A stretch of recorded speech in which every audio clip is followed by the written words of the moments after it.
1.5 Joan of Arc. George Bernard Shaw. He was awarded the Nobel Prize in Literature. The war fought between England and France from 1337 to 1453 has come to be known as the 100 Years' War. Joan of Arc, nicknamed the Maid of Orleans, was born in France, a national heroine of France. At the age of 18, she led the French army to victory over the English at Orleans. At the time of Joan of Arc's birth, France was running a war with England known as 100 Years' War. The dispute began over who would be the next king, that is heir to the French throne.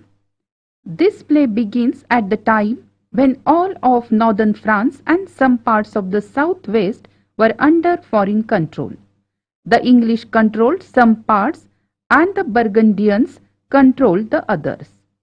The city of New Orleans, one of the few remaining French cities, was held by the English. The year is 1429. Captain Robert de Baudricourt, a military officer, is seated at the table. Around this time, Joan of Arc began to have mystical visions encouraging her to lead a pious life. Over time, they became more clear with the presence of Saint Michael and Saint Catherine, designating her as the Savior of France and encouraging her to seek an audience with Charles, who had assumed the title Dauphin, that is the next king to the throne, and ask his permission to expel the English and install him as the rightful king. This time, Joan's visions instructed her to contact Robert de Baudricourt, the garrison commander and a supporter of Charles. At first, Baudricourt refused Joan's request, but after seeing that she was gaining the approval of villagers, he relented and gave her a horse and an escort of several soldiers. Joan cropped her hair and dressed in men's clothes for her 11-day journey across enemy territory to Chinon, the site of Charles' court. At first, Charles was not certain what to make with this girl who asked for an audience and professed she could save France. Joan, however, won him over when she correctly identified him in a crowd of members of his court.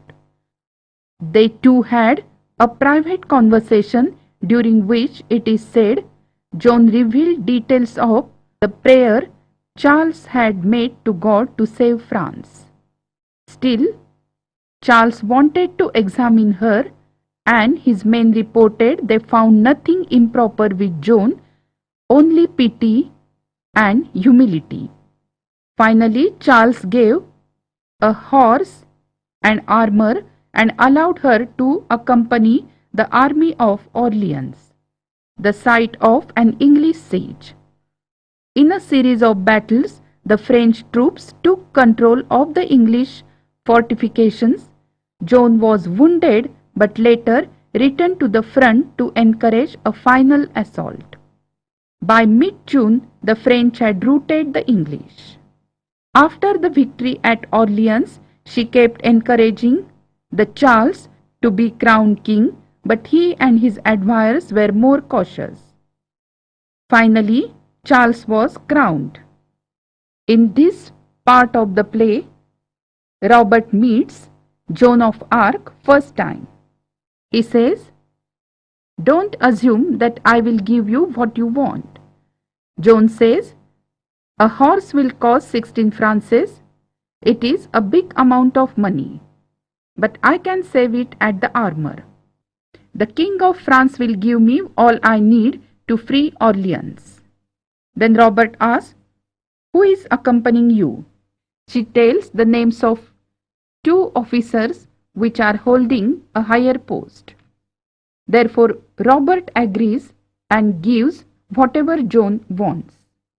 Joan tells Robert, "Our soldiers are always beaten because they are fighting only to save their skins, and the shortest way to save your skin is to run away.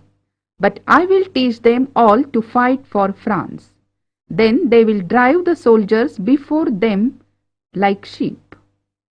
You and these officials will live to see the day when there will not be a single English soldier on the soil of France."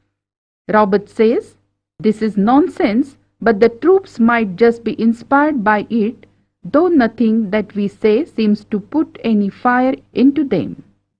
And finally Robert accepts that there is something about her.